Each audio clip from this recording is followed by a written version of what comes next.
Then we'll start. Today we are going to talk about another main heading related to your exam, payment systems. Payment system is very important activity in an economy. In an economy, someone makes something, then he has to buy something. Remember, this is what we all do throughout our lifetime. We earn and we spend. That's all what we do throughout our lifetime. Until you get legal majority, you may be looked after by your parents. But once you start your employment, you will earn and you will spend. And the payment system matters to us throughout our lifetime. Payment system should be something we trust. Now I'll talk about some traditional ways of paying. If you get something, you have to give something. That is the payment. Sri Lanka is an agricultural based country. So from a long period, from the non-history, Sri Lankans were paddy farmers. And when you cultivate paddy, you have to get the seeds, cultivate them, harvest them. Most of the time, the seed paddy in good old days, you have to get from a neighbor. And you will harvest that. After harvesting, you will hand over an agreed part of the harvest to the person who provided you the seeds. The quantity of seeds that you take is measured by a traditional container known as laha. So there was a time whenever a farmer comes to get seed paddy, the owner of the seed paddy would measure him in small laha, a small container, and say, okay, I'll give you 4 of this container, and you have to hand over me 16 after harvesting. And the person who gave you the seeds will come to your paddy field when you are harvesting with a large laha and say, I need 16. That's what our agreement is. Means what? In a payment system, there should not be opportunities to exploit. Remember, this mechanism was applied for a longer period in Sri Lanka. And I can remember even in 1980s, we were practicing this mechanism, collecting paddy seeds measured by laha and handovering after harvesting by an agreed amount measured by, once again, laha. Now, who is having this laha? Once when I was reading Dutch Reforms in Sri Lanka, a book written about the Dutch history in Sri Lanka, they talk about Rajasingha II Sira. And he has standardized laha. This must be the standardized laha. Otherwise, people make different sizes of containers. When you give away in small container. When you take it back, you come with a big container. That's what payment system is. Payment system must be something reliable, something we all trust.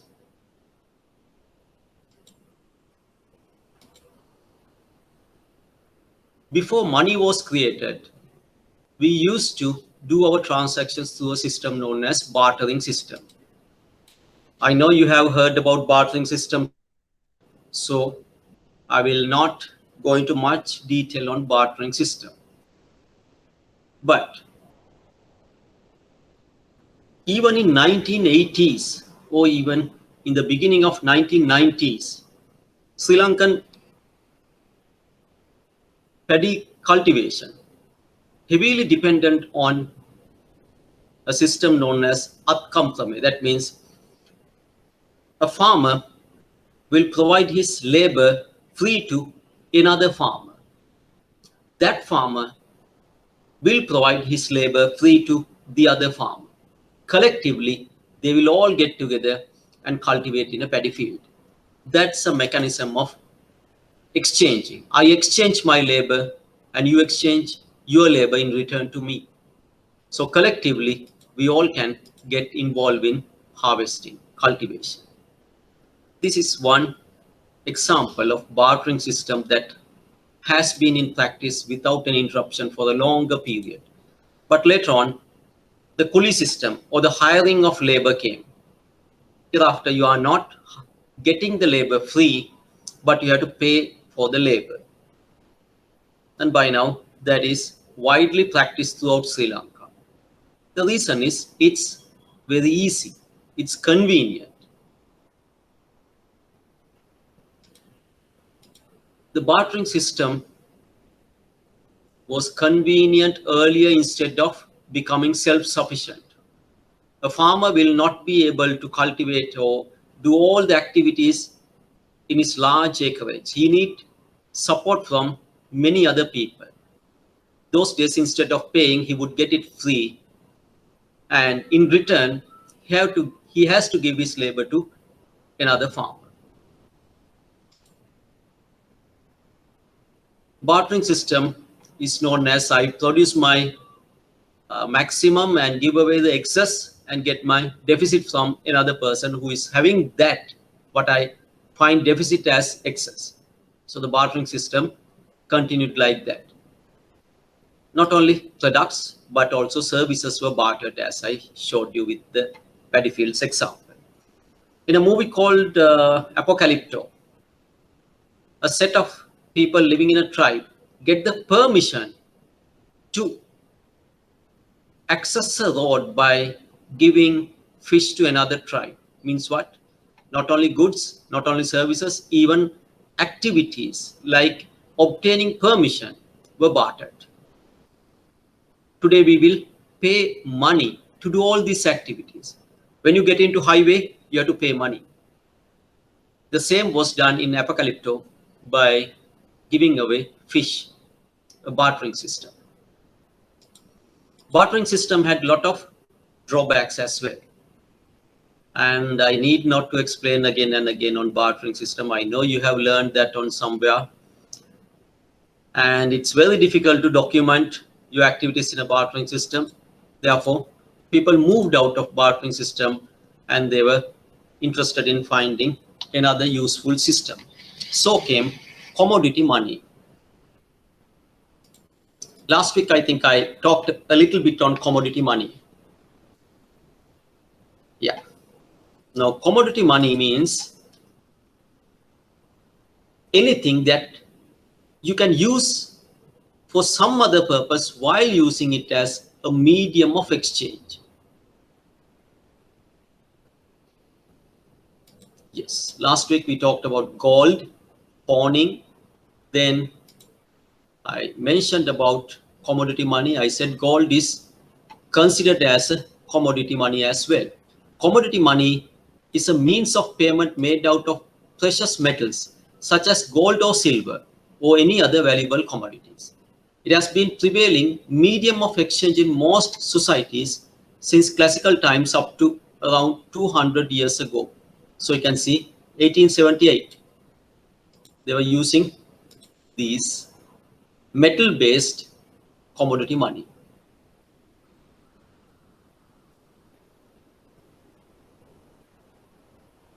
The earlier payment system was very simple, bartering system. Then we moved out into commodity money because we found a lot of drawbacks with the bartering system. Okay, can someone tell me the drawbacks or difficulties in maintaining a bartering system? Tell me some examples, tell me some reasons of the difficulties of running a bartering system. Hello, sir. I'm Akram. Hello, I didn't get it. Oh, I'm Akram. Hello. Yeah, hello. Hello, I'm Akram. Can you type that in the chat box if it's possible? Drawbacks of bartering system.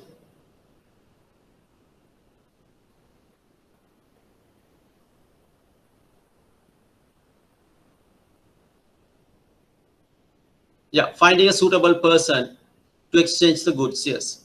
So you have to have a person who is exactly in deficit of your excess and vice versa. Then only you can do the transaction. So that's very difficult.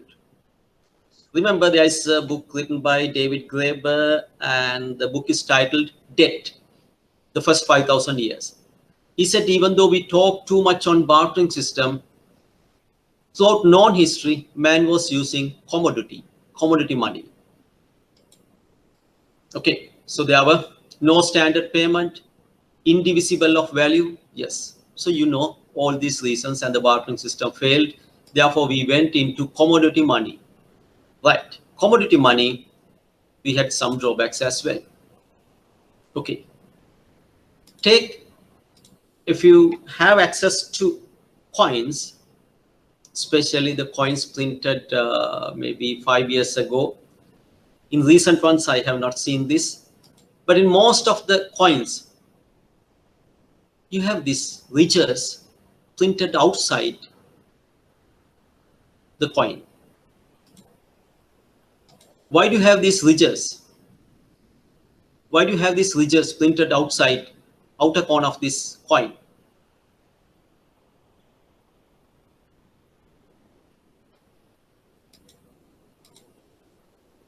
Now, long ago, the treasury,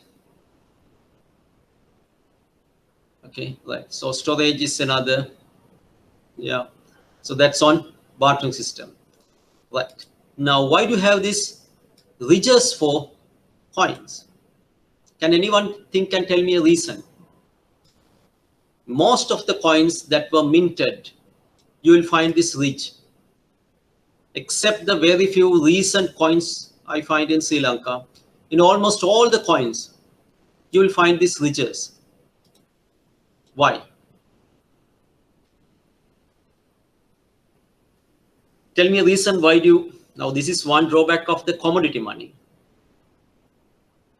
When they found the reason, then they found a solution. Solution is these ridges made around the circumferences of a coin. Why do you have these ridges around a coin? Okay, the reason is this. Those days, when a goldsmith happened to get a gold coin, he will peel off the outer edge. No one will notice that. But after some time, when he come across about 100 coins, he can mint a coin on his own.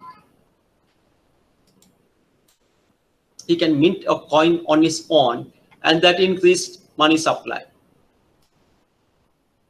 So the treasurer, in order to ensure no counterfeiting, he made these ridges.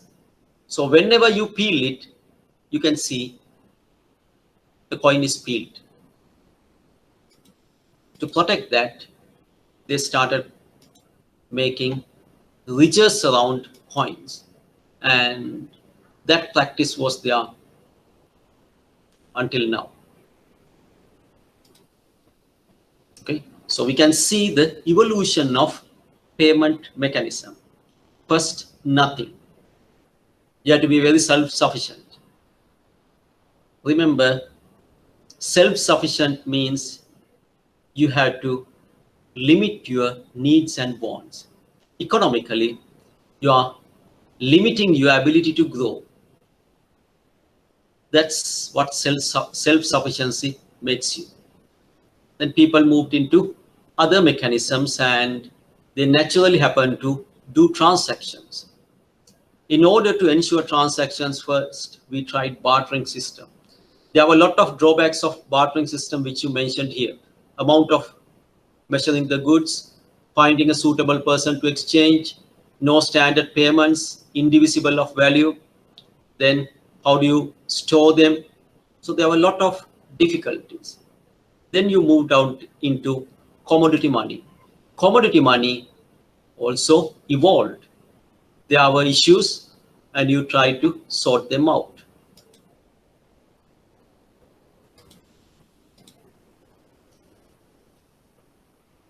Then you find it is very difficult to carry money. It's very difficult. Anyone who has gone to Colombo Museum would see a lot of Chinese coins found in Sri Lanka. Chinese, even in the non-history, were travelers and traders. More in Chinese coins, the coin is round shaped, but in the mid, there is a square, a hollow square.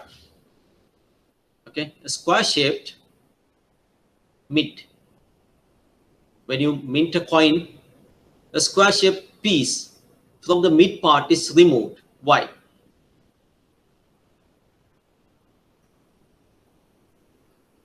Can anyone tell me?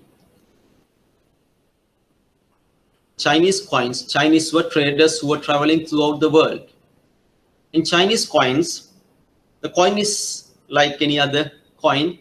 Most of the coins were circles. The shape is a circle, but in mid, a square shaped part is removed. It's easy to carry using a string attached to them. Correct. So if you go to Colombo Museum or Dutch Museum in Fort, you will find a lot of such all-day coins. Now that's another reason. Coins are very difficult to carry, especially when you have a large amount. Instead, it's better to carry a piece of paper. In good old days, people used to hand over their gold coins to the government treasurer and get a piece of paper from him. The piece of paper signed by the treasurer says, "Owner of this paper has this much of gold coins in our lockers." And that piece of paper can be traded. The owner of this paper can go to the government treasurer and claim the amount of gold coins. So came the fiat money, and you call them fiat money. Means what? On top of the paper, it's written, the owner, the bearer of this paper can claim this much of gold or silver from the government treasurer. That is the initial fiat, F-I-A-T, fiat. And even during Second World War era, that fiat was there. Immediately after ending Second World War, the major economies, the major nations got together and came up to an agreement known as Bretton Woods Agreement. In that agreement, US dollar became the base currency. US dollar should maintain this much of gold physically. And the rest of main currencies should have a value par with dollar. So that was the mechanism they agreed upon.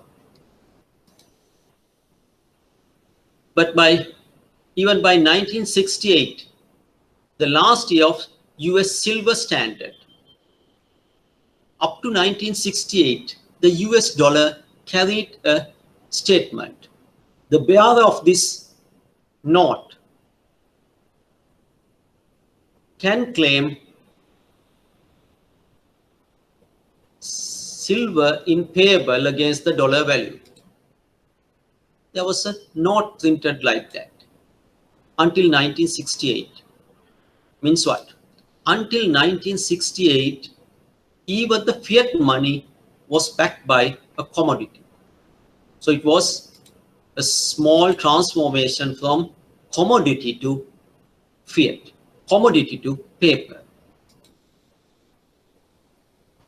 In 1968, US was facing a problem in their economy thanks to Vietnam War. In order to end Vietnam War, they need more and more money, but their traditional method has limited the ability to print money. You must have this much of silver ounces in order to back this much of currency. Physically, you must maintain this much of silver ounces. And they found it's no more helpful to them. So US came out of Bretton Woods Agreement and they started to print money as much as they wanted. In 1968, the last year of US silver standard, your ability to maintain M1 currency level was 180 billion. But today, you talk in trillions. And debt has gone in exponential growth. And there is no silver backing. Dollar is backed by faith. Now we have moved into real fiat money. No legal decree to say this paper is backing this much of commodity. We have 100% got out of commodities. Today you have only a paper based on faith. It's a faith-based currency. No more commodity-based. And I have told that earlier as well. This faith is based on the government decree. Now that's what fiat money. Money that the government guarantees as a legal tender. When you take a currency note in Sri Lanka, you have seen something printed in Sinhala. Sri Lanka තුළ ඕනෑම ගනුදෙනුවක් සඳහා මෙම මුදල් නෝට්ටුව නීතියෙන් වළංගුවේ, something like that. That is the fiat. That is the legal decree. Means what? This paper, which has no other value, is valuable as long as Sri Lankan government guarantees it. Means what? In order to guarantee, government must be there. Government guarantee. The moment you don't have a government, then that piece of paper becomes just a piece of paper. Till then, as long as the government is there, the paper has a value. I think I told you two examples. One was East German. There's a movie called Goodbye Lenin. In that movie, it shows for the holders of East German currency, they were given a cutoff date after East and West reunited. Now you have only one Germany. So Deutschmark becomes the only currency available in Germany. What East German was using has to be transformed into Deutschmark before the cutoff date. East German, there is no more government called East German government. If you fail to transfer that to Deutschmark before the cutoff date, then whatever the amount of money that you're holding is nothing but a piece of paper. That's one example where the government guarantee failed. When the government is not there, there is nobody to guarantee that paper. The other was Kuwait. When Kuwait was invaded by Iraqis, and there's a nice Hindi movie, Airlift. You can see how the housemates and many other workers of India came back to India from Kuwait. Whatever the currency they were having became worthless. The same applied to many Sri Lankan housemates who came from Kuwait those days.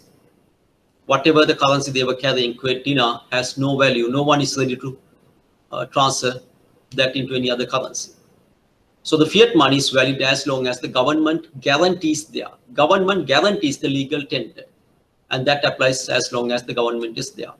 Fiat money derives its value from government regulation or law. So this is what we say, government decree. Fiat money has a value as long as government regulation or law is there.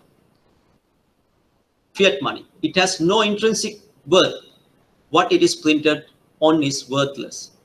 You can see highly in demand US dollars, but it's a fiat money, no commodity backing. It has no intrinsic value. Contrast to that, commodity money, even if the government which issued this piece is no more, still you have the value. The money is made of a commodity, so you have commodity value at least. Now there was a time we used to have copper 1 cent, and I can remember I had a collection of such copper cents. And those days we wrote in grammar, Mama hingannaat satyak dunimi. I gave 1 cent to the beggar. 1 cent was traded. That was a copper coin. And there were 5 cents, another copper coin. But very soon people understood the copper coin itself is more valuable than 1 cent. Then what will happen? People used this copper coin for other purposes than a medium of exchange. The reason is it has a value, a commodity. But if you have only a piece of paper, it has no value. As long as the government decrees there, and as long as the government is there to look after its decree, then the paper has a value. So far we have been talking about the payment mechanism. Remember, for a longer period, even up to 1980s or the beginning of 1990s, we were not having much options in payment systems. We have physical currency, then we had checkbook, then there was something called traveler's checks those days. No other option. And there were a lot of traditional methods created by our own Mudalali, shop owners and others. In 1970s, Sri Lanka was in a closed economy situation, and I can remember those days people always purchase things on debt. You go to the nearest shop and the shop owner has a book, and whatever you buy on credit terms, he will note it down. When you get monthly salary, you will settle it. That was the mechanism. So there were no checks much in popular. Cash you get once if you are the monthly earner. And the only credit card was this exercise book offered by your nearest shop owner. That was in practice even in 1980s. But things soon started to change. That happened everywhere. Now we are more sophisticated. We have a lot of IT-related activities. Those days, everything was physical. Therefore, payment mechanism was very simple. But if you want to see a country grow economically, the payment system must improve. Instead of carrying physical currencies everywhere, there must be more convenient, more faster methods. It's okay if you're only doing simple transactions like going to the shop and buying simple essentials, cash and that other payment mechanisms like checks are okay. But think about huge transactions that you are doing. Say you buy a large number of shares and very next day you are selling them. And you have to carry a cartload of currency from here and there. That's impossible. That's very difficult. So today you have a lot of other payment mechanisms. Anyway, I'll just tell you some important thing coming under this legal decree.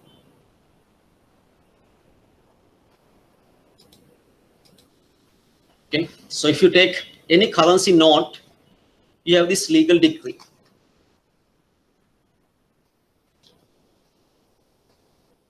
Sri Lankan to Venuan නිකුත් කරන ලද මෙම මුදල් නෝට්ටුව ශ්‍රී ලංකාව ඇතුළත ඕනෑම මුදල් ගණනක් ගෙවීම සඳහා නීතියෙන් වළංගුය. Now that's printed on every currency note. Legally, if you don't honor this currency payment, it's like you have settled the debt. I'll tell you a nice example. Say I give you 5 million loan, and after 1 year you have to settle it. After 1 year you are bringing me this 5 million in 10 rupees note, 10 rupee currency notes, and it's very difficult for me to count. If I say I don't accept 10 rupee note, can you do that? I have given you 5 million loan. After 1 year, you are settling it. But instead of 5,000 currency notes, you are bringing everything in 10 rupee note, entire 5 million in 10 rupee note. And it's very difficult for me to count. Then I say, I can't accept this. Okay. Can you say that? Say yes or no. Now you have heard the legal decree. Can you say yes or no?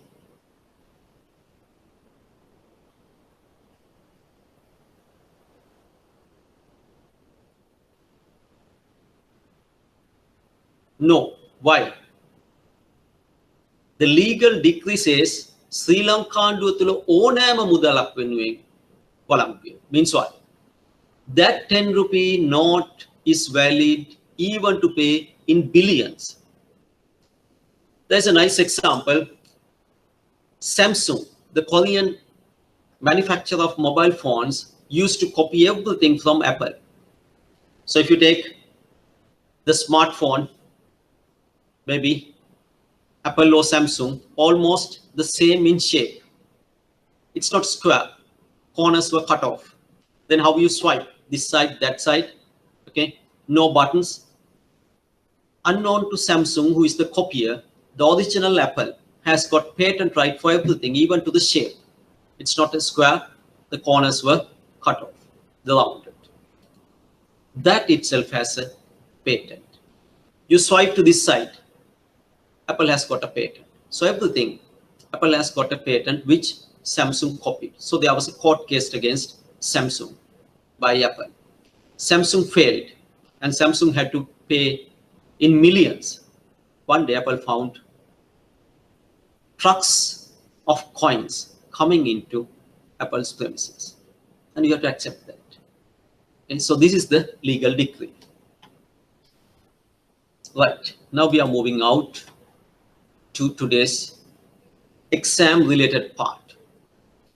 Remember, even though we took about half an hour to describe the evolution of this payment mechanism, that part is not tested in papers. So you are not asked questions on the advantages, disadvantages of bartering or what is commodity money.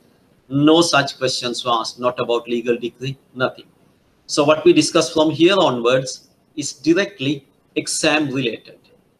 A payment system is any system used to settle financial transactions through the transfer of monetary value. This includes the institutions, instruments, people, rules, procedures, standards, and technologies that make its exchange possible.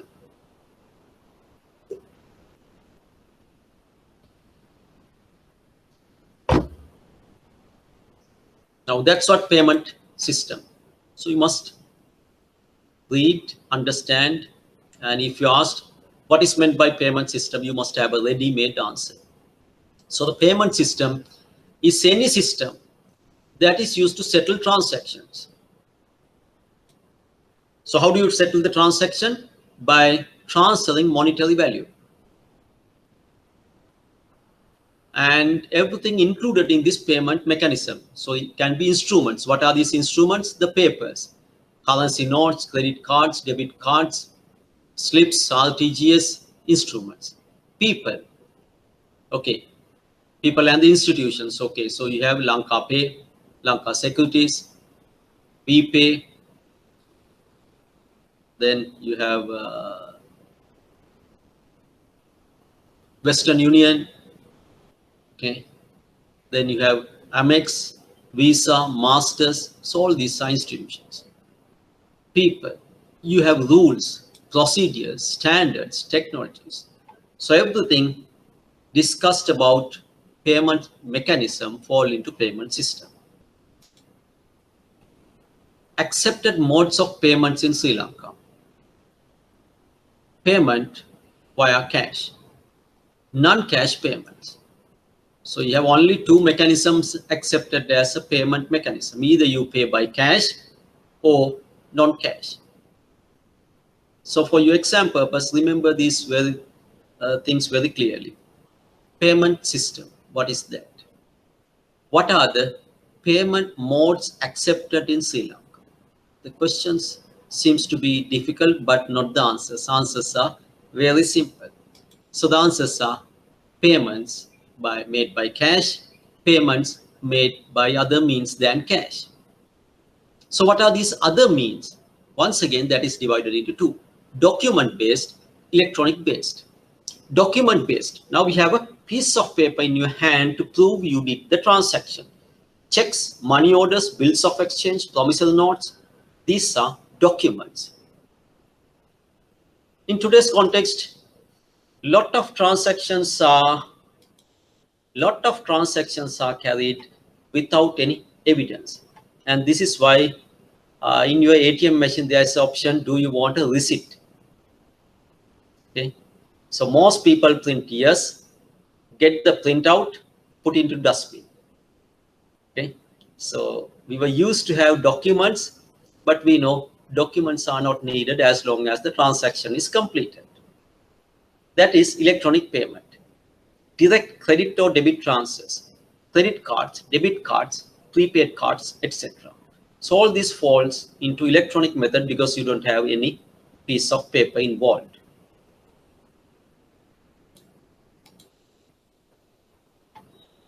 Okay.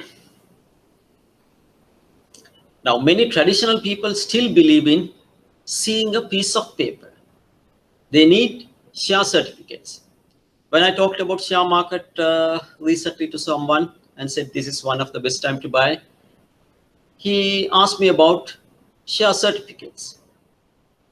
And today you don't have anything physical. Still, some old people prefer to have a piece of paper always. And the ATM machine has option. Do you want a receipt? It's option, not a compulsory thing.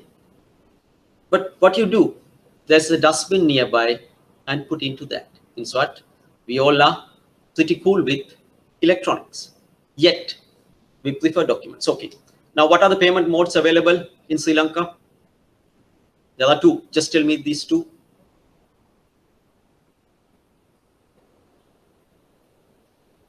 In the chat box, someone quickly note me.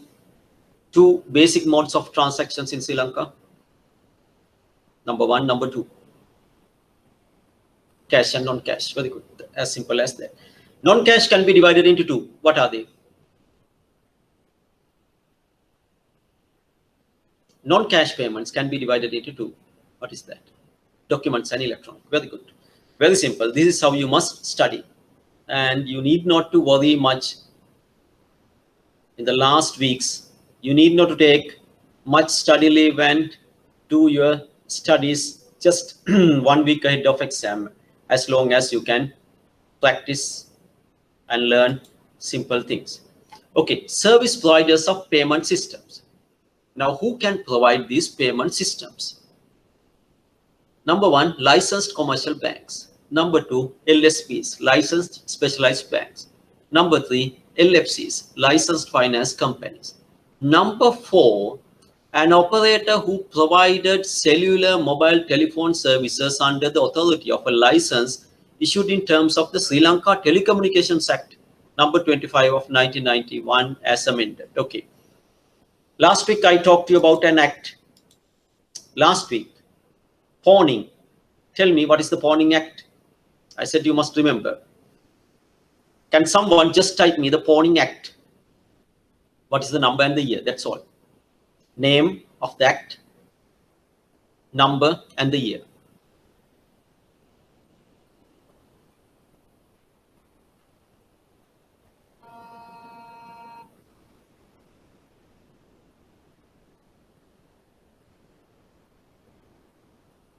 Yes.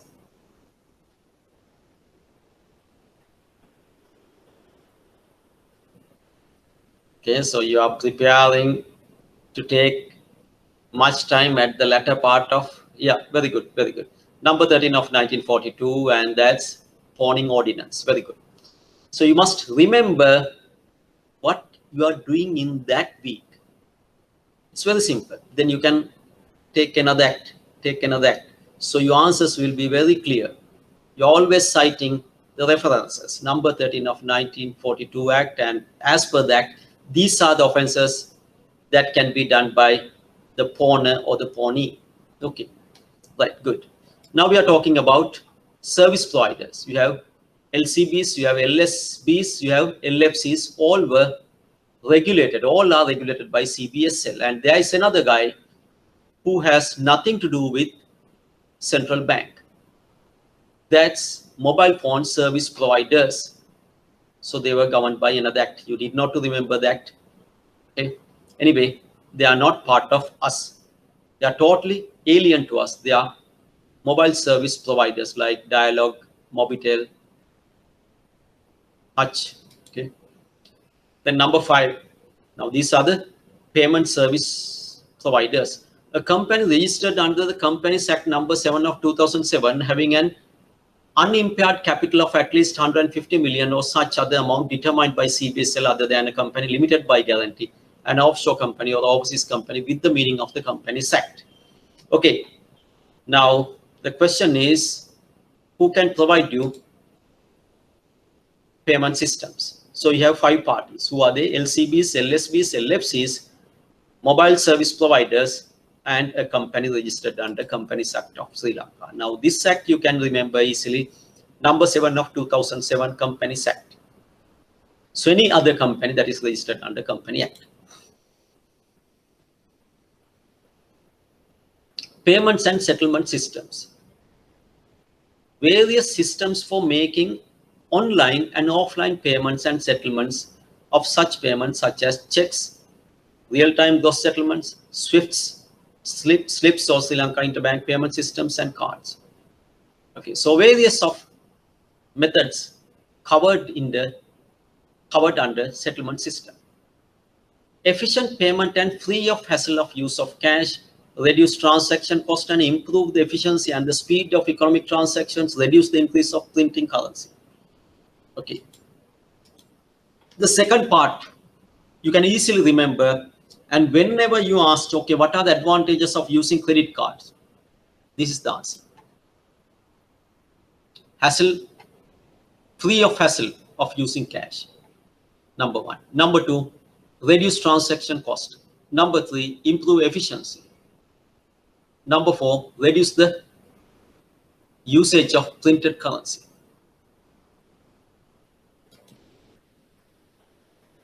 Online payment gateway options.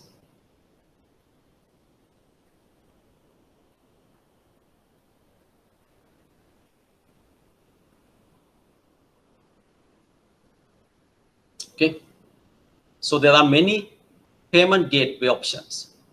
Chinese are extremely happy with VPay. Then there are many other like Masters, Visa, Amex. These are more familiar to us, but there are many other. PayPal.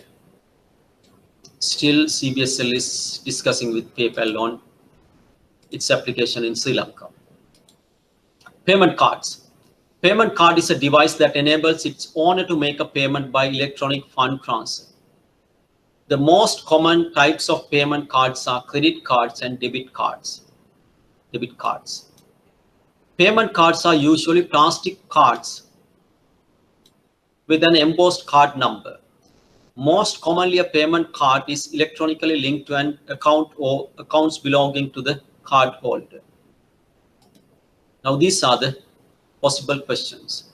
Describe payment cards. Okay, so you can easily remember payment cards consist of 2 types. Credit, debit. Credit card, you are given a credit.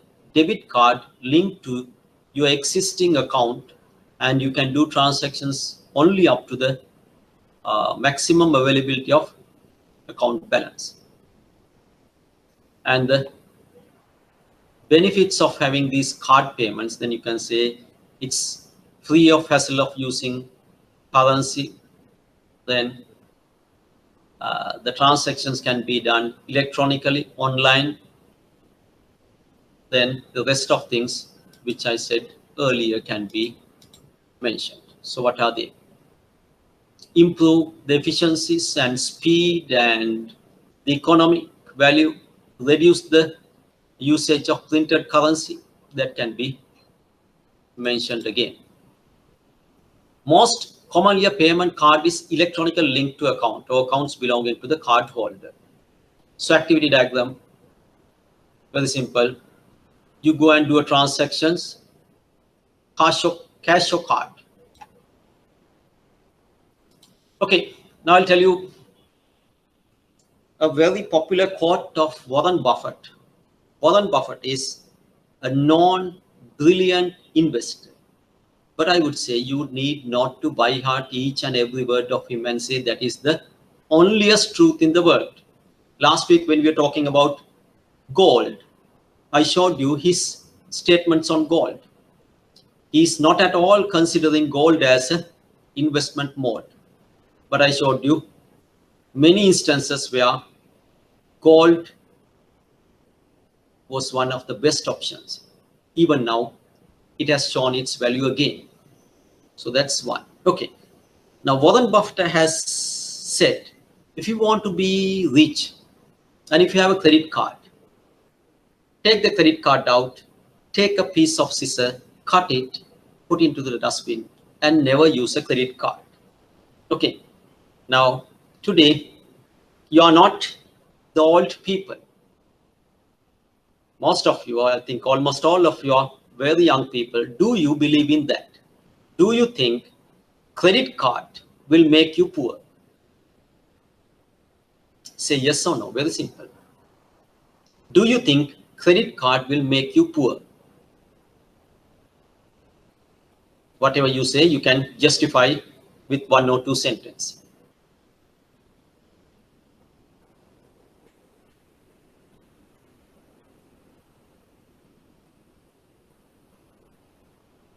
Okay, right. So there is another famous writer, Robert Kiyosaki. Robert Kiyosaki wrote a book called Rich Dad and Poor Dad. That was a very popular series. Okay, he wrote a book, How to Be Rich While Having a Credit Card. So what you say is what he think. It depends on how you use it. Not exactly, it depends on the usage. Okay, very good. Right. Tell me, now you said it depends on the usage. So how should you use a credit card? Now two of you says it depends on how you use it. Tell me, how should you use a credit card?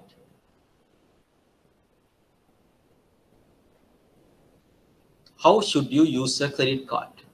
You says, okay, you said it depends on how you use it.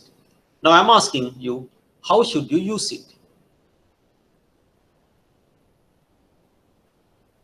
What kind of goods that you can buy from credit cards? We are talking about payment systems. Now we have come to, okay, not to use lavishly. Okay, good. All right, I need some more explanations. Not to use lavishly. Okay, so when I have the ability to use credit, I must not use it. Okay, right? You should use it when having a discount. Right. Now I'm coming to that. So you are saying you should use it when you are having a discount. Now these days, how many discounts you will find? Okay, how many discounts offered? How many hotels are offering you superb discounted packages? Okay. Now you say you have to use it when there is a discount. How many discounted offers are available for credit card holders at the moment? Now should I use all these discounts?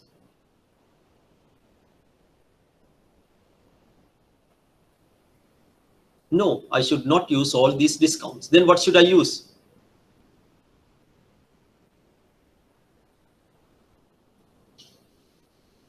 Okay, so discounts is a bait to promote, and you say you have to monitor your credit limit. Yes, that's there.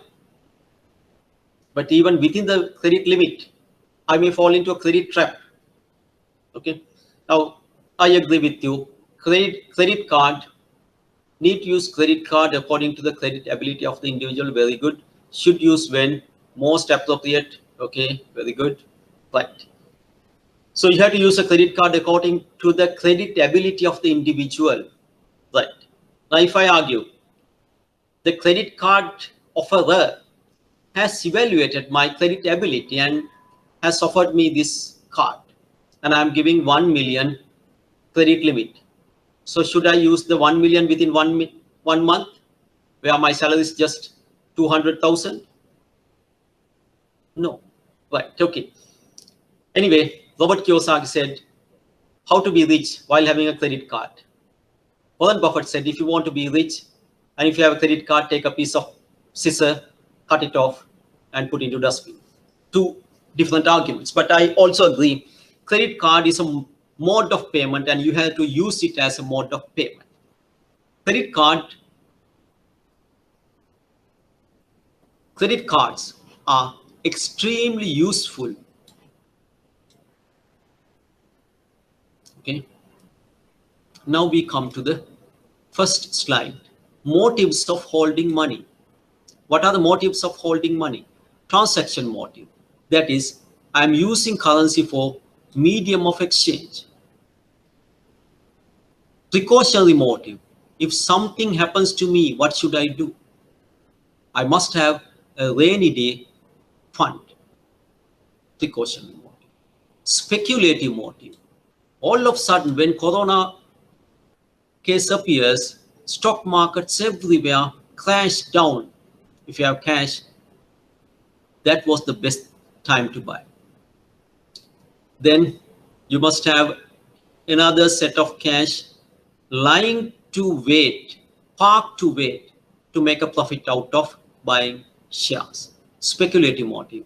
You hold money to make profit out of holding money. Speculative motive. Okay.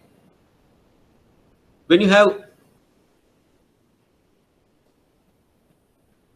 so when you have a credit card, what are the motives? Okay, that will get discouraged. Now you know there are three motives of holding money. Transaction motive. Is credit card okay for that?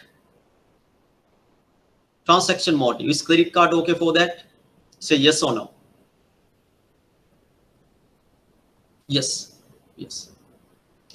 Then precautionary motive. Rainy day fund.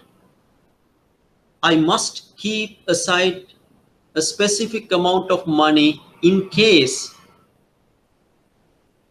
I have to be hospitalized. Okay. Now tell me, if you have a credit card, do you exactly need this rainy day fund? Do you really need this rainy day fund? No. Why? There is a credit limit always available for me. So I'm very happy to meet up with a rainy day. And I need not to have a special fund as long as I have a credit card. But remember, during this lockdown period, people throughout the world were afraid. And they thought rainy day fund must be in exact cash, not in credit card forms. And last week I read an article showing how credit card sales dropped during lockdown. During lockdown period, people thought of using mostly the physical cash because they were not sure about future cash inflows. But other than that, in all the other precautionary times, people were happy with credit card. Okay, so we were talking about credit cards and I was asking you whether to have a credit card or not. And you have a very good answer. Yes, have it and use it very carefully. I'll tell you some other example. One of our supplier, a fish tank supplier, a small scale businessman, but he's having enough money. Right. One day, his son fell down from a branch of tree, and this businessman rushed to the hospital with his injured son, to a private hospital. The private hospital, before accepting the patient, asked him three questions. Do you have cash as a deposit? Do you have a medical insurance policy? Or do you have a credit card? He said no to these three. Right. So he's in trouble now. Now that shows the importance of having a credit card. In case you need it, especially for precautionary motive, a credit card will be very helpful. Then all what you said is correct here.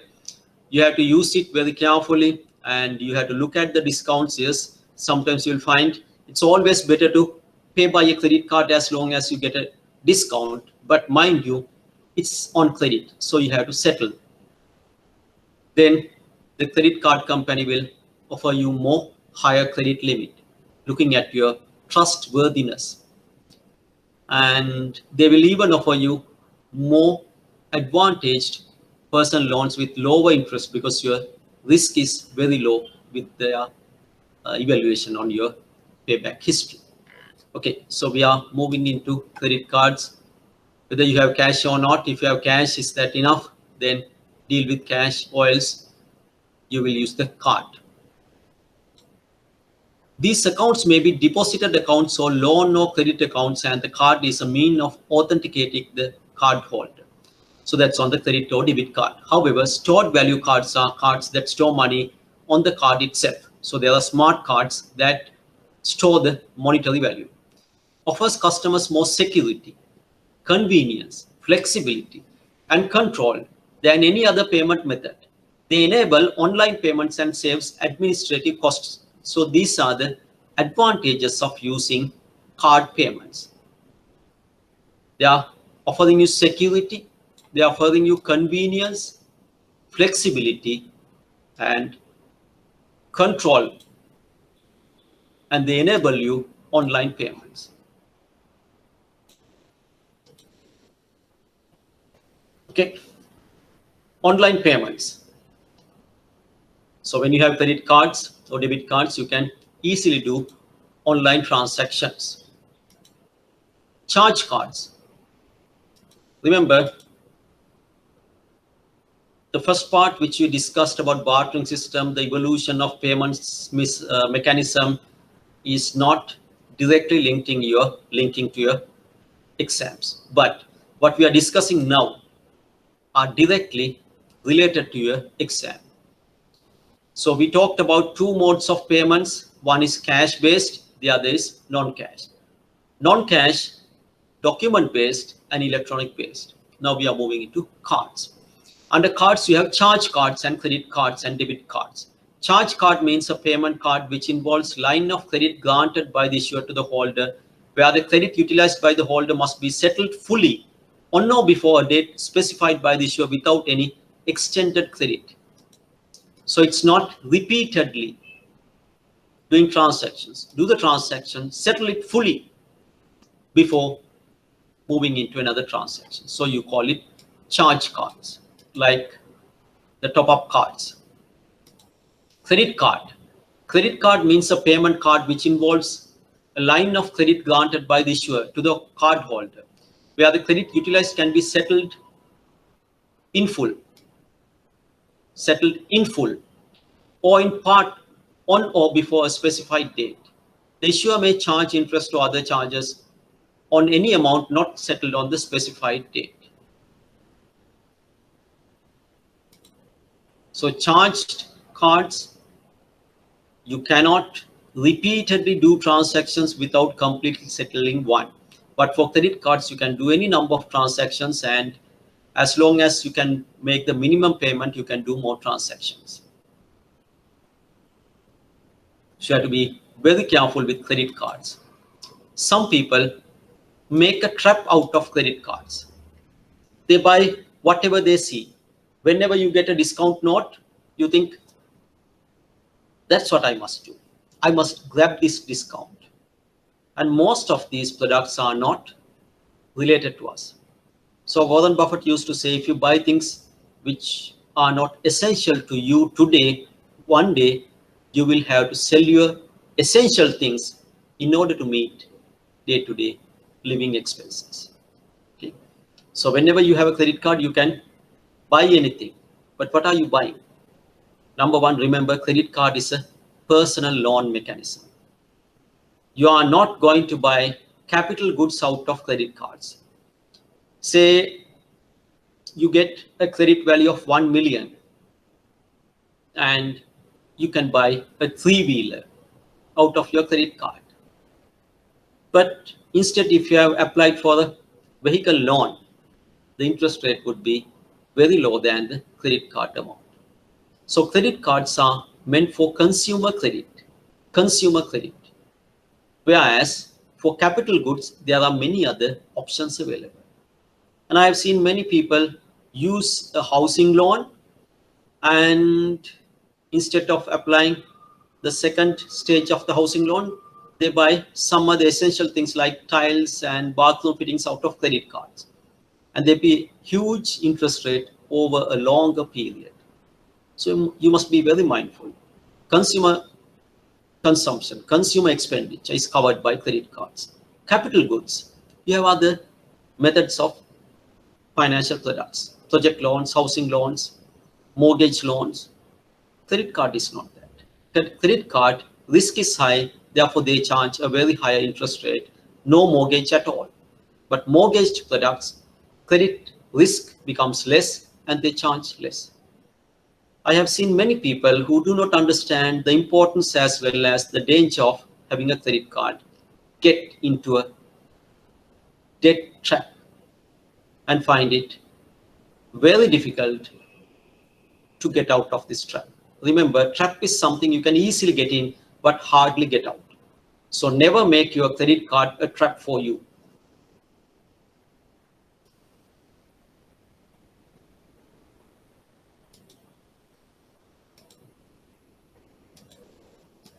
Okay, so very recently I watched a Tamil movie, Irubuthirai, that's about Iron Curtain. It talks about the modern technology, your smartphones and your usage of modern gadgets through the banking system. Okay, so in this movie, something very nice is said. Google history is your subconscious mind. You may delete the Google history, the search history, but to some, that's readily available to read your subconscious mind. Remember, credit cards show your pattern, show the way you think, show your exact behavior.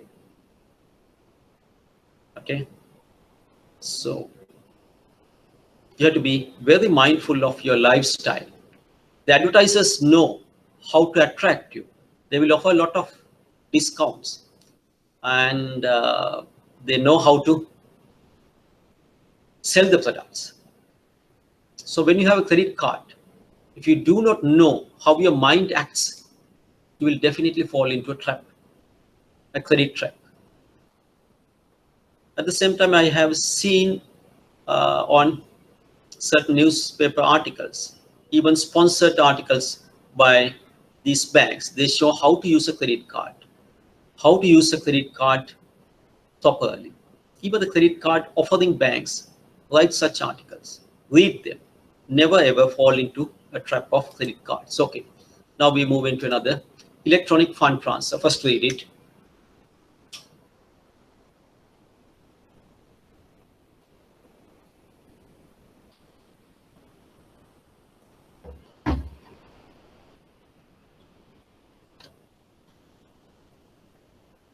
Okay. Payroll. Okay, first read it. Take your time and read it. Then we'll discuss.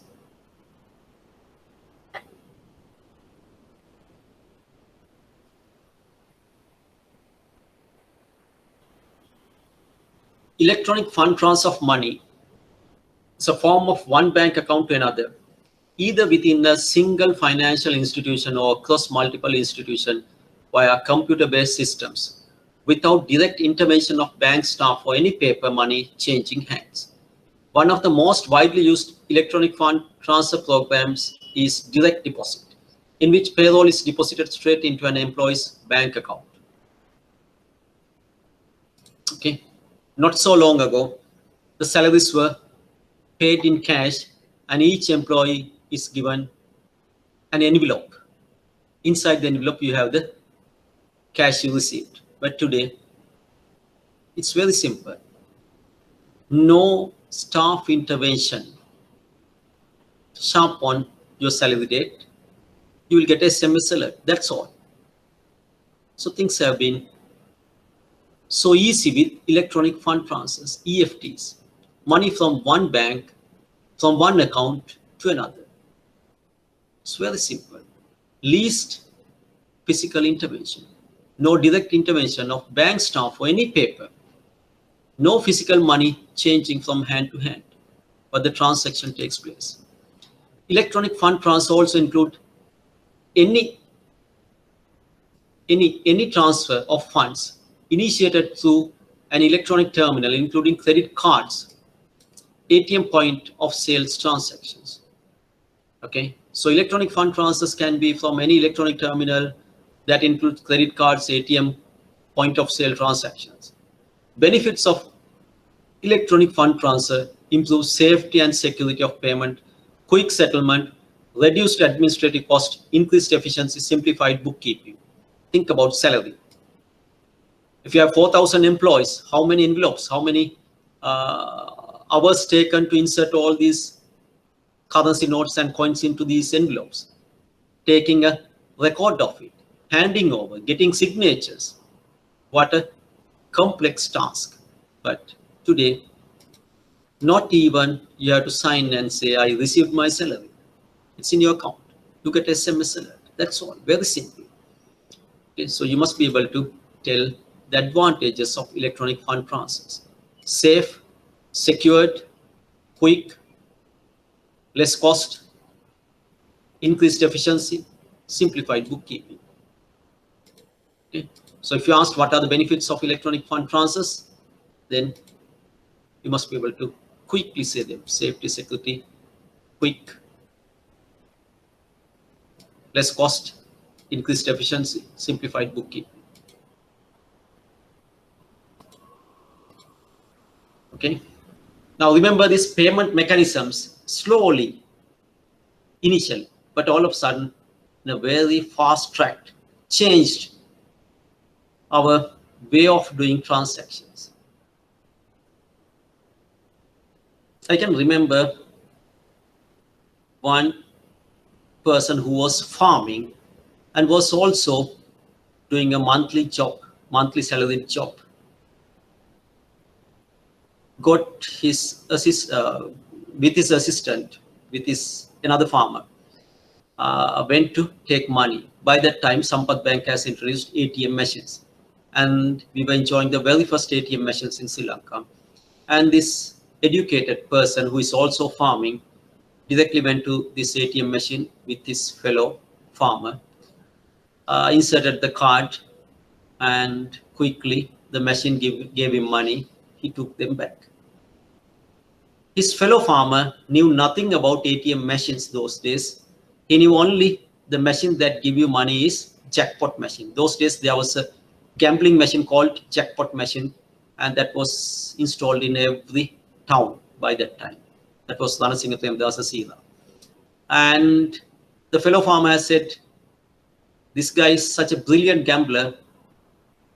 In no sooner he made his offer, the machine gave him money. Now that is the way the ATM machines were known to us at the very beginning. But today, things are changing very fast.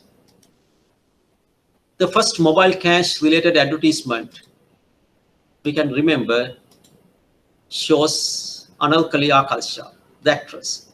She shouted on top of her lungs to another person living opposite and said, "Put me a reload." Those days we heard it as load, a lot of timber.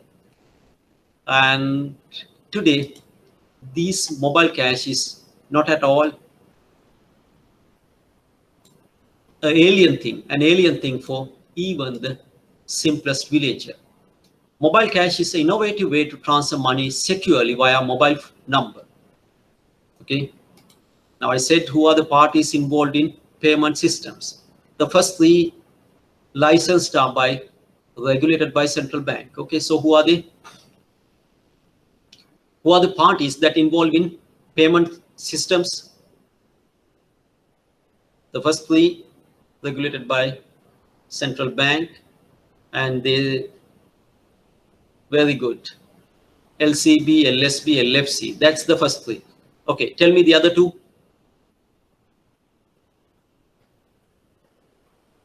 Tell me the other two.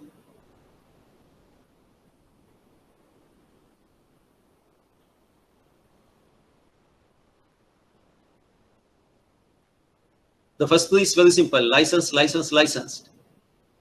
Regulated by CBSL. Okay, so you know them, LCB, LSB, LFC. Okay, then I talked about two other.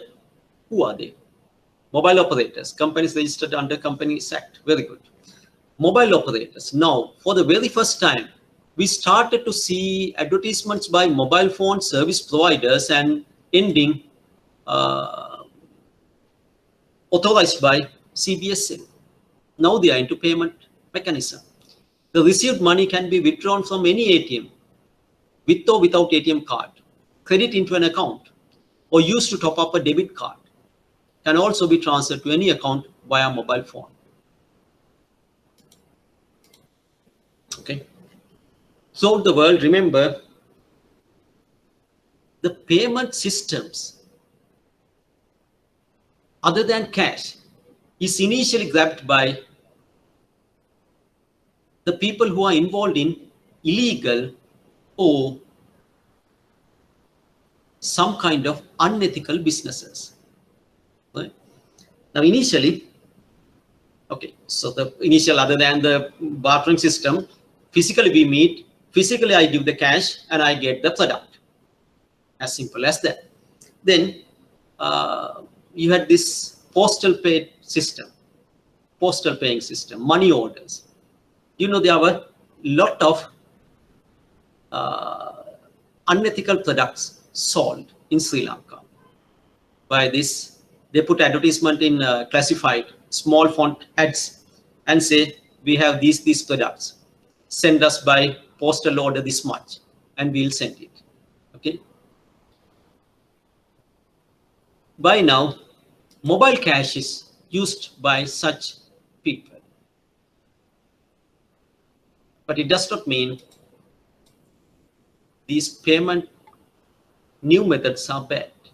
But what I said is many unethical products are sold over mobile cash or any other non-physical cash modes because you need not to physically meet one another.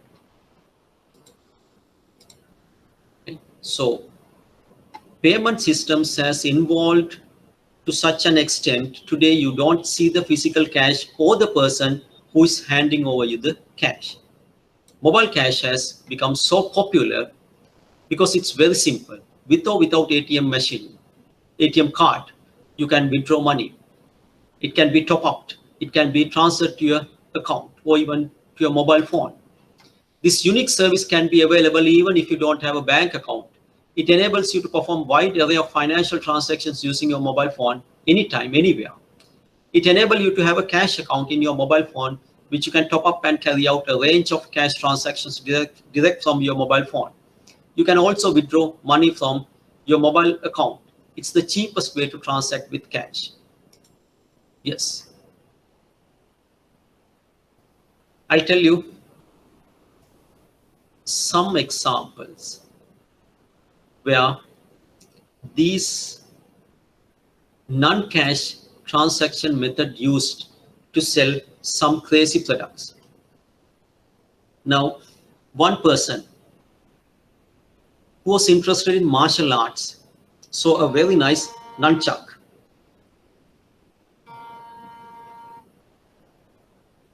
and he applied online.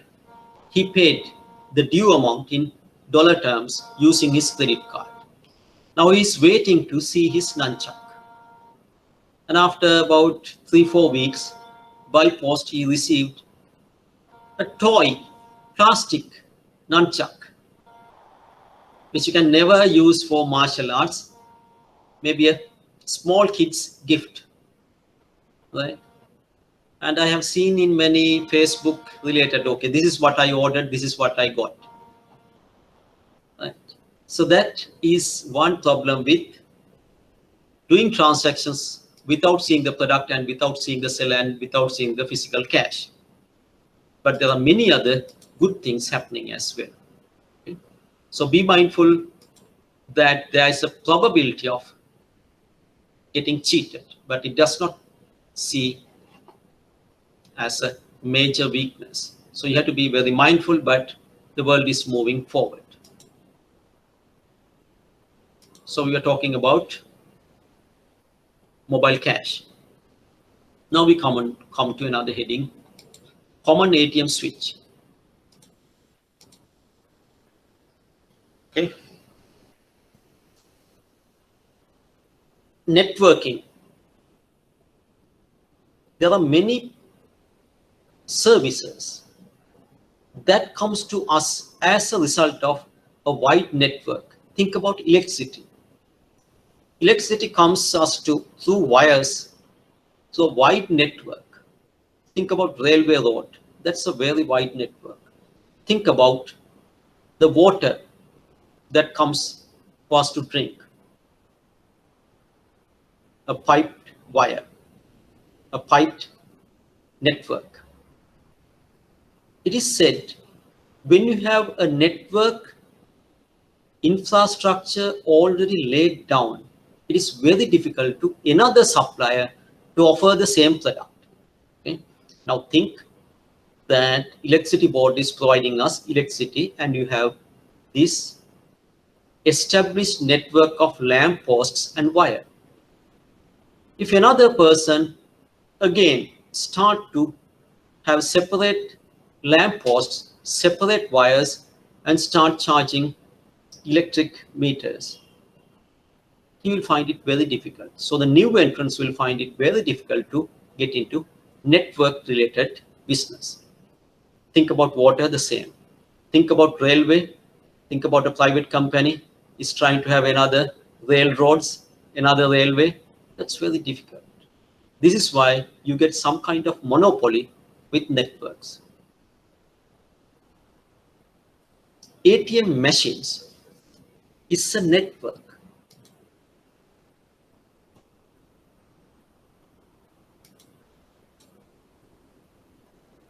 There was a time certain banks were proud and said, we have the highest number of ATM machines. But very soon everyone understood it's better to share ATM. So you have common ATM switch. If you have electric grid and if you have solar panel, then you can get into the existing grid.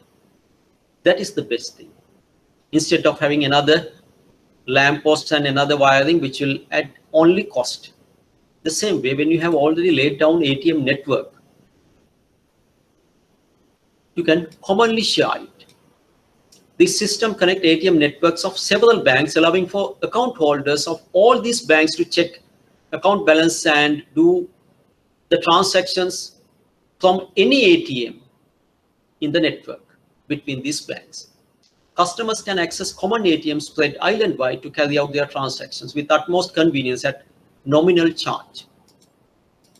When there is an already laid down network, it's always beneficial to share them.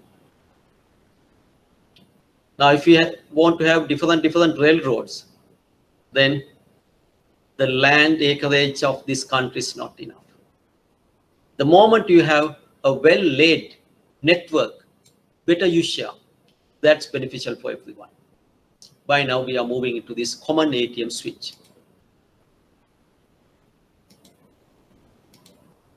Okay. Now, payment mechanism is very creative. Electronic remittance. There was a time it was very difficult to send money and purchase something outside Sri Lanka. It was very difficult if you have a son who is studying abroad and you have to send him money. It's extremely difficult. And you have only one or two methods available.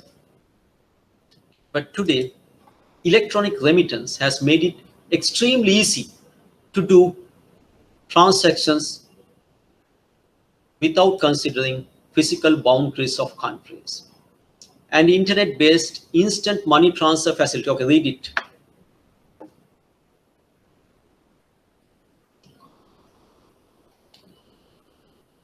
An internet-based instant money transfer facility which enables consumers to send or receive money within seconds through a remittance agent. So these remittance agents can be Western Union. E-remittance are mostly used to remit funds between countries.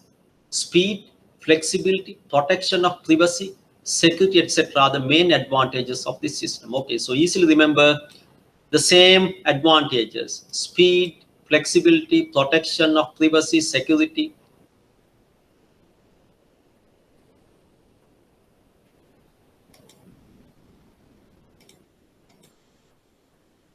Okay.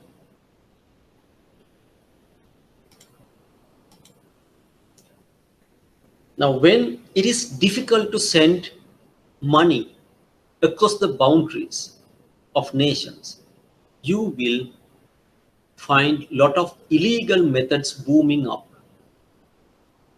If you have seen a Tamil movie, Shivaji, the Big Boss, it shows how currencies are sent to US from India and from US to India back. How the illegal mechanism takes place. The moment you don't allow something simple, something speed, something flexible, something protecting your privacy and security, the moment that is not available, people tend to seek illegal mechanisms. So you have Undiala and Hawala and many other methods. Even in this movie, it shows in order to send currencies to US from India, you will go to a set of traders who are apparently doing very simple activities, but their real business is sending money and receiving money. They act as remitters. They act as agents of sending currency across different countries.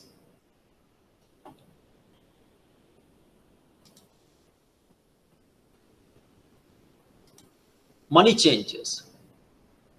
Now, if you go to PETA or maybe even Vellavata, you will find a lot of boards showing money exchanges.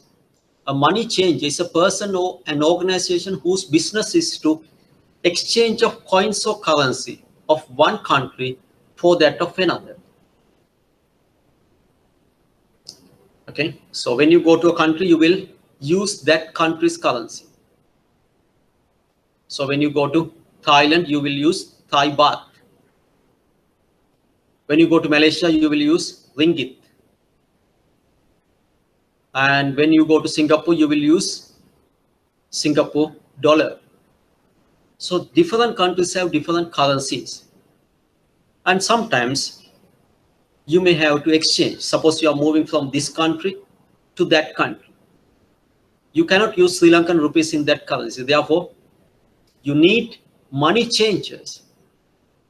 What we ideally do is we convert Sri Lankan dollars in Sri Lankan rupees into dollars, US dollars, and go to another country. That country will not accept Sri Lankan rupees, but will definitely accept US dollars, hard currencies. Then we convert that into their own currency through money changers. Then we do the transactions there. When we come back, whatever the remaining currency has no value. So we have to convert that into our currency. And most of the time, they will not be able to convert that into Sri Lankan rupees. So we convert that back into dollars, US dollars, and come back to Sri Lanka and change that into Sri Lankan rupees. So that is done by money changes. In order to provide facilities for encashment of foreign currency, special to foreign tourists, the central bank exchange control department has authorized certain established firms, organizations permitting them to engage in the business subject to directions issued to them from time to time.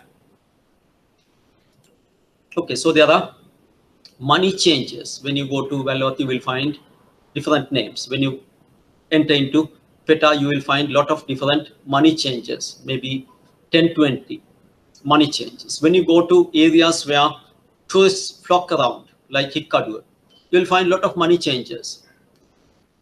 That is authorized by central bank and the department, and the total process is controlled by exchange control department. Okay, especially for tourists, they offer this facility. But even you and I can go and get the currencies which we have changed with them.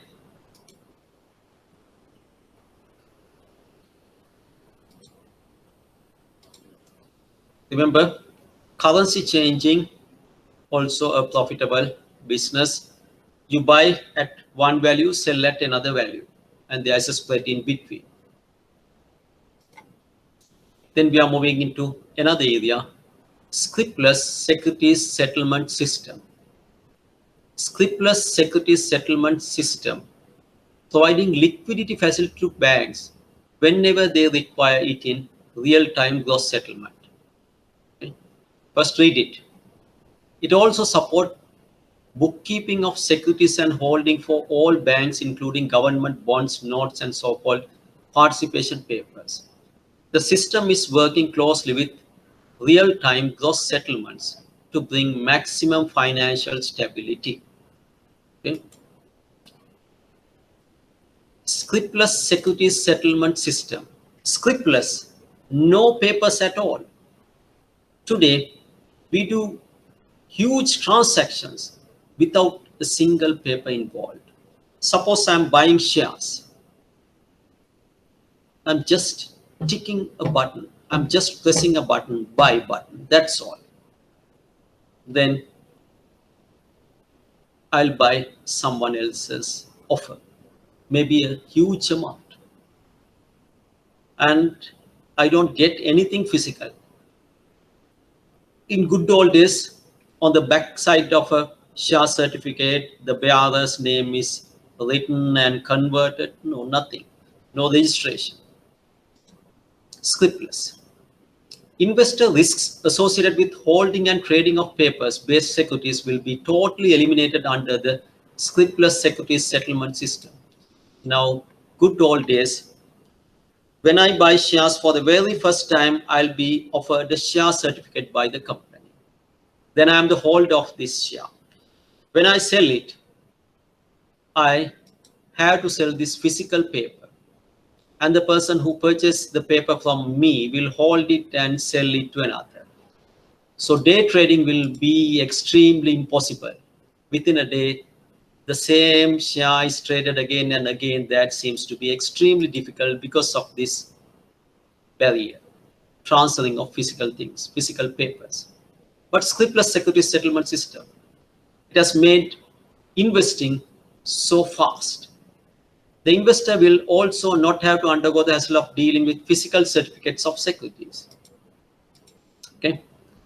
Even for those who were having physical certificates were asked to hand over them, lodge them, and get into scriptless system. It's very simple. There will be substantial saving of time as the system will operate online. So online, we are doing transactions. We trust the online system and we don't ask any physical paper. No share certificates. I have not seen share certificates for years. Okay. So that's thanks to scriptless securities settlement system. Remember that, SSSS, scriptless securities settlement system. This will improve liquidity of government debt securities, thus benefiting the investors as spread between buying and selling prices are likely to reduce due to enhanced liquidity and increase the competition and the efficiency among the market participants. Okay. Same as shares, government debt securities. So what are they? Treasury bills and treasury bonds. They also have a primary market. They also have a secondary market. So it's extremely easy to do transactions in the secondary market because you are not having physical things to endorse and transfer from time to time. It's only an entry in the system, computer system. The investor will have a much more safe system which will minimize errors and omissions usually encountered in manual systems.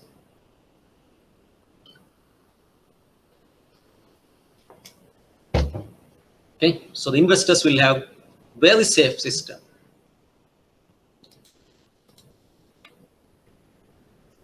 Now think about our deeds. We have something called a physical thing, deed and plan.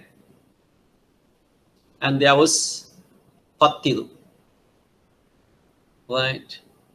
So a sheet showing how the ownership got transferred, the pedigree. From time to time, how the ownership got transferred, everything is documented and you have huge lot of documents. Today, we are moving into almost like scriptless, Vimsavia.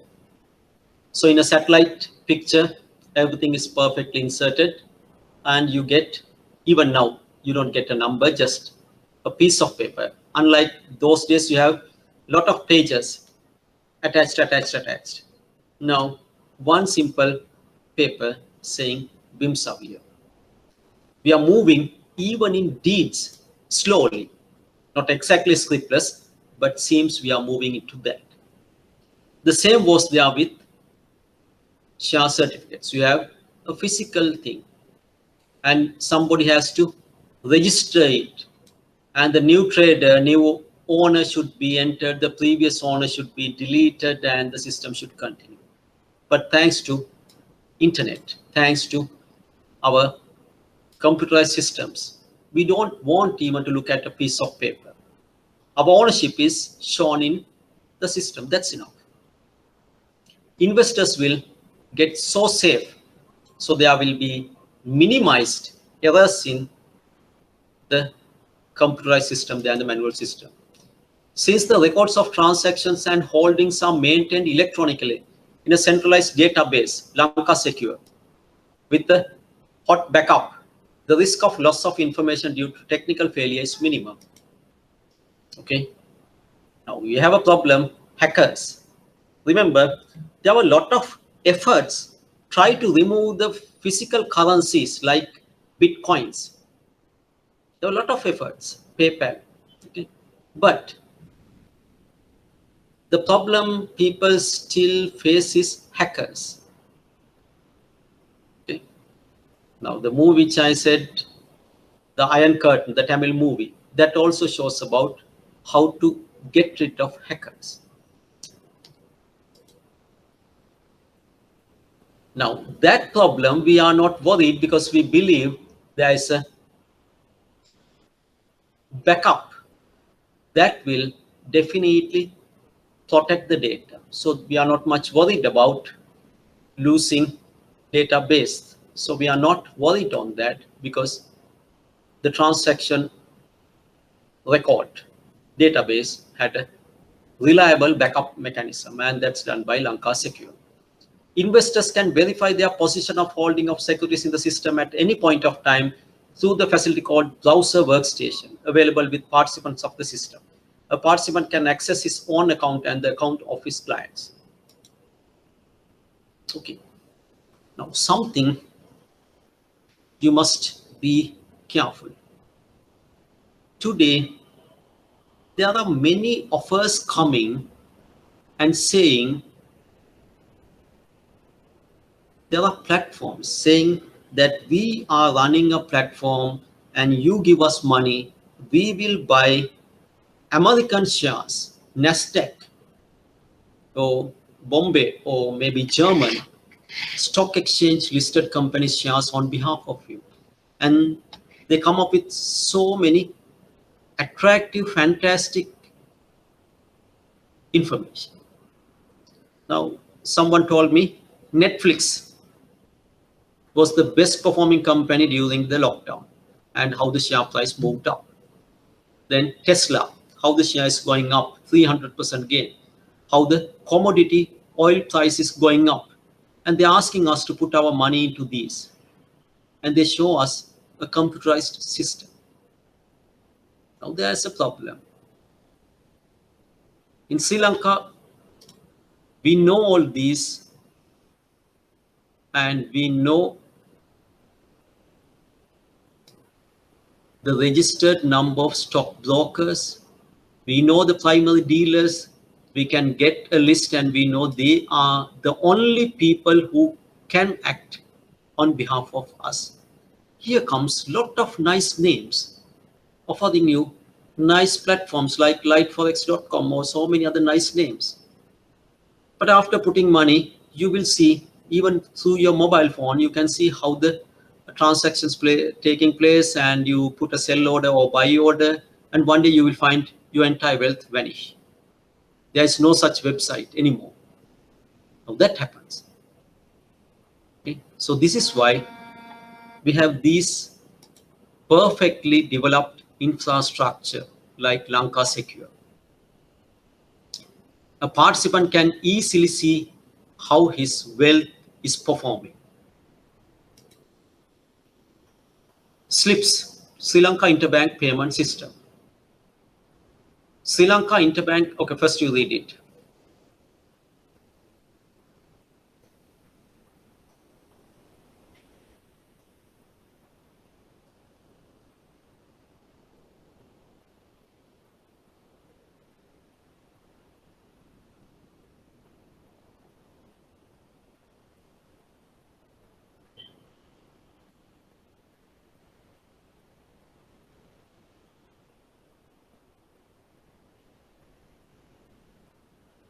Okay, Sri Lanka Interbank Payment System, commonly known as SLIPS, is a Sri Lankan rupee only online interbank payment system and fund transfer system.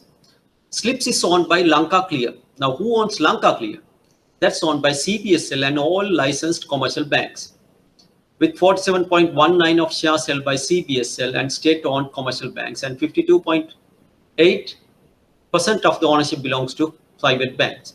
SLIPS transfers are designed primarily to catering low-value payments up to 5 million.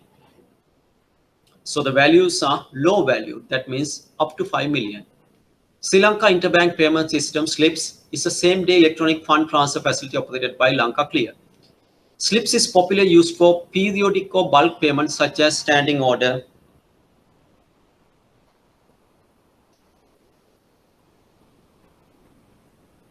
salaries, utility bill payments, etc., and is found to be popular payment option amongst corporate sector, with payments being processed electronically, much efficiently with less manual work, and advanced security features and audit trails. Okay.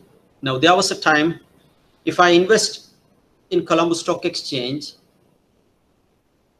when the company which I bought shares declare a dividend, I will get a physical check. Then I will go to the bank with this physical check, deposit it. Now, there can be misplacing take place due to postal errors. Maybe the letter is delivered to someone else. Then after receiving, I may forget to bank it. That's my fault. But today, the corporate dividends directly deposited in my current account by way of SLIPS. My salary put into the bank account by way of SLIPS. Anything below 5 million, okay, directly put into bank accounts. It's less manual works and highly secured. Sri Lanka Interbank Payment Systems is an online interbank electronic fund transfer system catering mainly to low value up to 5 million. Electronic fund transfer is a movement of funds from one account to another without corresponding piece of paper to authorize or to prove that the transfer had occurred. Thus, crediting and debiting of accounts are handled more promptly and accurately without the need to write checks. Now, this is what I said earlier. I will get a check, I will deposit it, and there is a delay. Postal delay, and my delay, and the delay of getting realized. But here, immediately put into my bank account by way of slips. Pay orders or vouchers. Moving electronic fund records rather than paper result in payment being processed much efficiently with advanced security features and audit trails. Slips is initiated by CBSL in 1993. Transferred to Lanka Clear in 2002. Slips trading day plus 0. Okay. Now remember, in this settlement systems, if you see T plus, that means trading day plus 1 day, 2 day, 3 day. Now slips takes place on the same day. T means trading day. So on the same day, clearing started. And that is the first in South Asia for the retail bulk payments. Okay. Now, if I say T plus 2 days, that means I'm given time, trading day plus 2 more days until I see the amount realized. Okay, we'll read it. There are two types of slip system participants: primary participants and secondary participants. Primary participants are any commercial bank. Secondary, non-commercial banks. The slip system supported 2 transactions: credit, debit. Then in present there are 3 clearing sessions. Okay. So why you should use cash or checks when you make payments? You can use slips. So you can make payments individuals or bulk to multiple parties.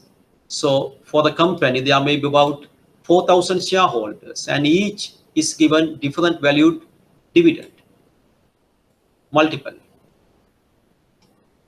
You will just give one payment advice and you will easily deposit different amounts in their bank accounts at a lower cost and greater convenience. Okay, so today we are talking about payment systems. The first half hour I took about the evolution, and that is not exam oriented, but whatever we discussed after that is directly tested in your papers. So go through these notes very seriously.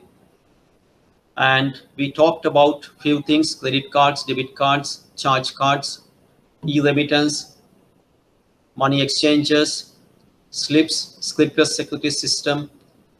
Now we are going to talk about RTGS. Okay. So we are discussing about different payment modes. Then you should know who are the parties involved in payment mechanism related systems. So 3 are regulated by central bank. You can easily remember them. They all are licensed. So you have licensed commercial banks, licensed specialized banks, then you have licensed finance companies. Then you have mobile phone service providers, then companies registered under number 7, year 2007 Companies Act. So you must remember these things. And I don't believe that you have to by heart everything just before the exam. Read and understand from the day we discuss the session. You have the slides, go through them seriously. Now we are moving into RTGS. Real-time gross settlement is an electronic fund settlement system which processes and settles each payment instruction individually and irrevocably on real-time basis using funds in the participant settlement accounts in the RTGS system. The value of transactions settled in the RTGS system accounts for about 85% of non-cash payment in Sri Lanka. Okay. So RTGS, when you think about slips, that's valued below 5 million. RTGS, higher values, and that accounts about 85% of non-cash payments in Sri Lanka.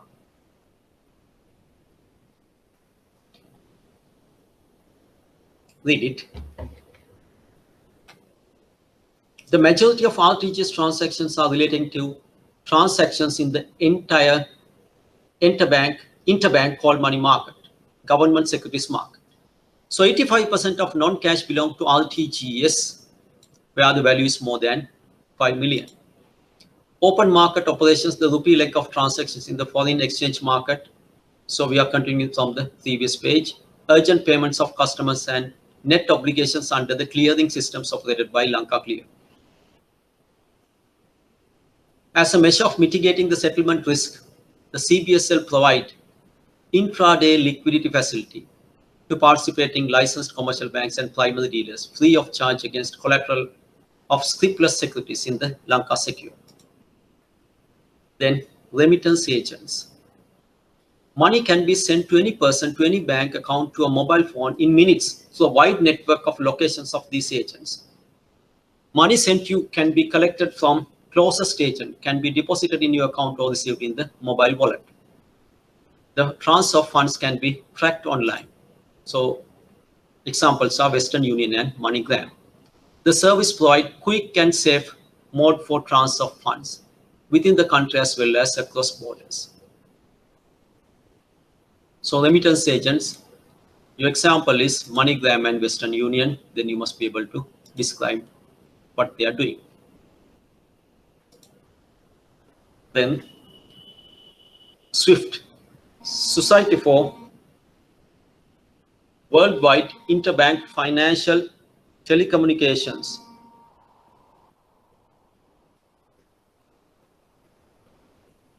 System. SWIFT is a messaging network that financial institutions use to securely transmit.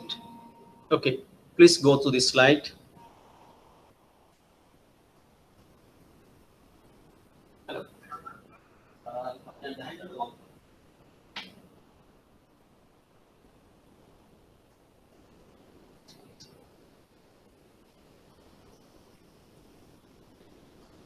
Okay, SWIFT assigns each financial organization a unique code that has either 8 characters or 11 characters. The code is interchangeably called the bank identifier code, SWIFT code. To understand how the code is assigned, let's look at Italian bank Unicredit Banca. Okay, so they have this SWIFT code. So bank will have a different SWIFT code. While SWIFT started primarily for simple payment instructions, it now sends messages for the wide variety of actions, including security transactions and treasury transactions. Nearly 50% of SWIFT traffic is still for payments based on messages. Okay. Now we discussed about payment systems. Go through these slides very seriously, and you need not to buy hard, but remember different names. Very soon it will become very familiar to you. Money remittance, okay, what is that? Money changes, what is that? Mobile cash, what is that? Common ATM switch. Likewise, you must be able to describe them simply. Okay, so some questions from areas we have done so far. So you can write the answer in the chat. Okay, who is giving the license to pawn brokers? Who is giving the license to pawn brokers?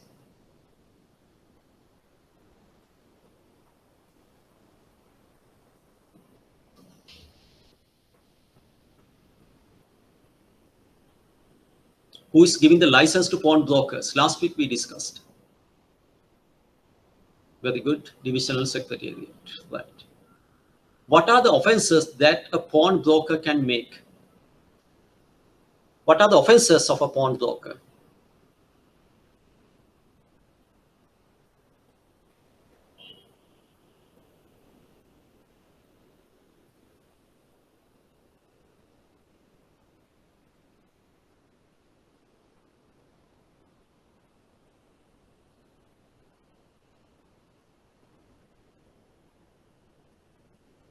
What are the offenses of a pawnbroker? Recruiting someone apparently below the age of, okay. Likewise, tell me some examples, some offenses.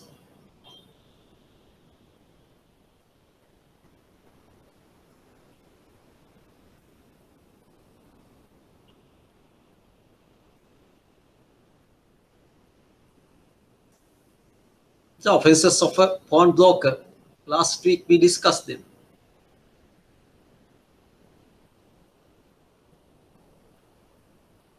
Taking an article without giving the pawner the foil of the pawn ticket. Okay, right, very good.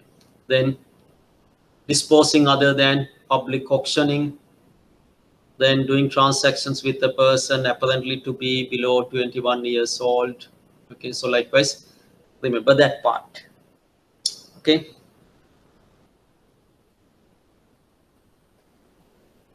Three sources of funding of venture capital.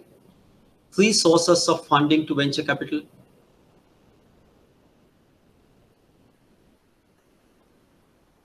Three sources of funding to venture capital.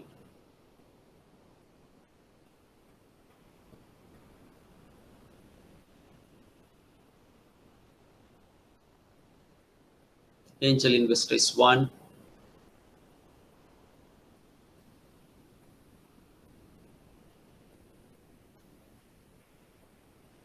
Pension funds, venture capital companies. What else? Very good. So you have mentioned three. Insurance companies, high net worth finance companies. Okay. Funding sources of a primary dealer. Funding sources of a primary dealer.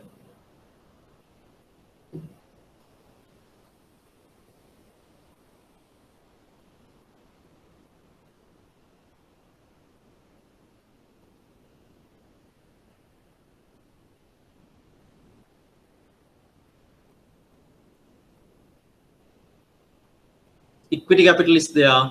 Then retained earnings, bank borrowings. Okay. So that's on funding sources of primary dealer. Funding sources of licensed, yeah, repo borrowing, correct. Funding sources of a specialized leasing company. What are the funding sources of a specialized leasing company?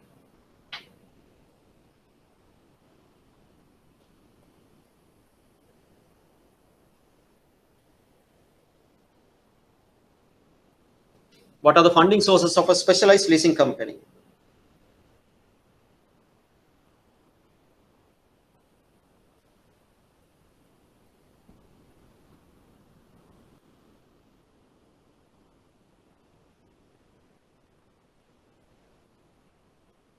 Yeah. So you have commercial papers, bank borrowings. What else? Promissory note, commercial papers, debentures, bonds, rights, retained earnings, and capital. Okay. What is a rights issue in a share market? What is meant by a rights issue?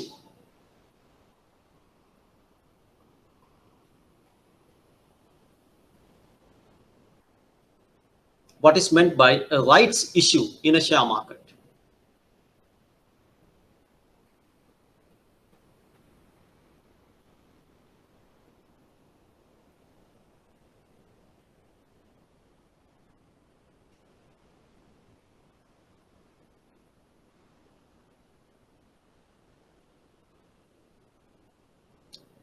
Issuing shares for existing shareholders at a price below the market value.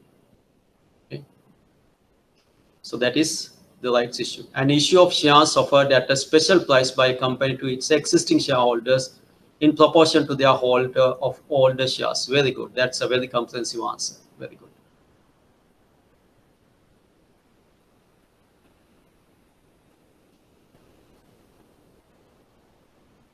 Then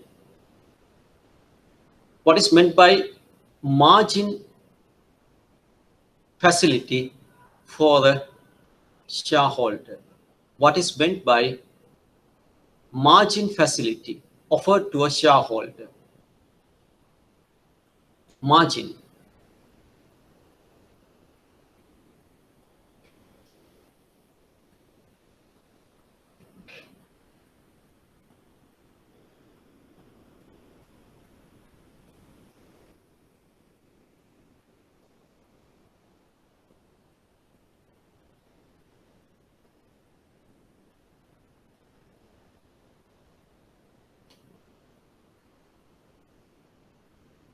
Margin facility.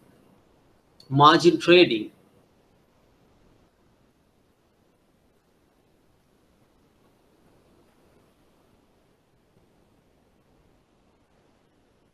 Yes. Margin facility is a loan facility to buy, offered to buy further shares by securitizing an existing shareholder. Very good. It's a facility offered to an investor in buying of shares and securities from available resources. Okay, right, good, accepted. Then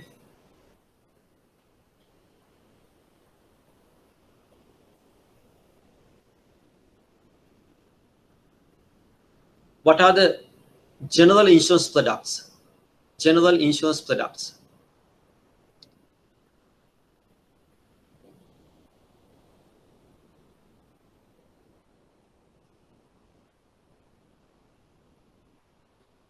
Okay, motor, marine, health, public liability,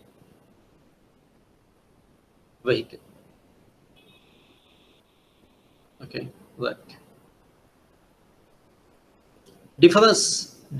Distinguish bank assurance and reinsurance. Distinguish bank assurance and reinsurance.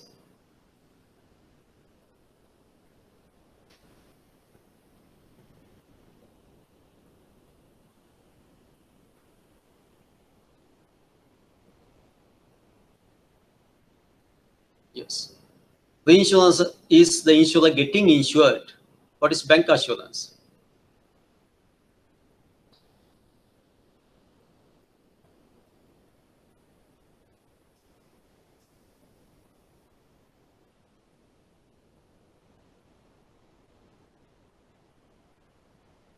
An insurance company offering, okay. Bank assurance is an agreement between the bank and the insurance company where it will be mutually beneficial for both companies. Okay.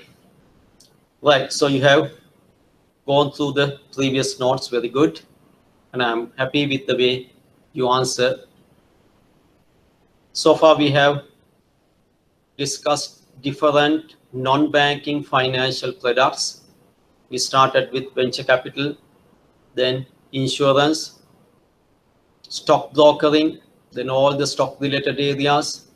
Then we moved into primary dealers, unit trusts, pawning, and today we discussed payment systems. So next week we'll discuss about some other activities of licensed finance companies, like the differences between finance lease and operating lease. That area we will cover. After that we will directly move into corporate governance and the rules and regulations directives issued by CBSL on these institutions. So time to end the session. Thank you.